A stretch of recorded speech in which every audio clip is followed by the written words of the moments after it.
Welcome to Olympian Cares, giving you the best in water testing and analysis. Today we're looking at Department of Health in Minnesota with iron in well water. If you have a well, what should you do if you find excess iron? And what's the best way to handle it? How can you detect it? What might you see? And what are some issues?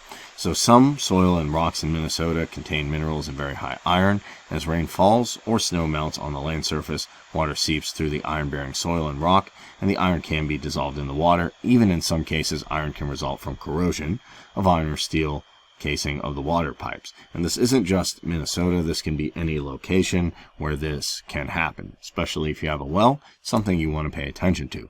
Similar to how iron in a metal pail turns to rust when exposed to water and oxygen, iron and minerals in water turn to rust and stain plumbing fixtures and laundry. Iron also may help other organisms grow. Like iron in water does not usually present a health risk, and your body needs iron to transport oxygen in the blood. So it is an essential mineral. That being said, in excess, it can cause problems. Why? Because most iron comes from food, since the body cannot easily absorb iron from water. And that's the problem. You usually should get all of your iron from food. You might get some of it from water, but it's not going to be as bioavailable. And iron may present some concern if harmful bacteria has entered a well. Some harmful organisms require iron to grow, and if there is iron in the water, it may be harmful to get rid of harmful bacteria. Also, iron can pair with that bacteria and leave a slimy and smelly residue. So, how do you detect it?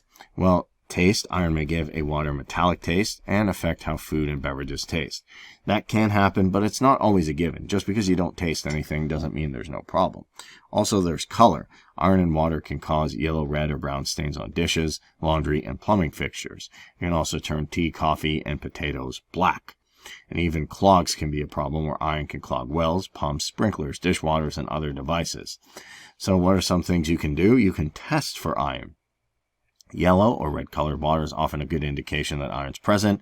However, a lab can actually tell you the exact amount of iron, which can be useful in deciding the best type of treatment. And in addition to testing for iron, it can be helpful to test for hardness, pH, alkalinity, and iron bacteria. Also, water with an iron level above 0.3 milligrams per liter is usually considerably objectionable, and iron levels usually below 10 milligrams in water is an issue as well. So how do you control it? Well, home water treatment is a good idea for controlling iron in water, but that depends on your circumstances. Other options can include using a different water source that's low in iron, such as a public water system, or a well that's drawing water from a different place. You can also build a new well.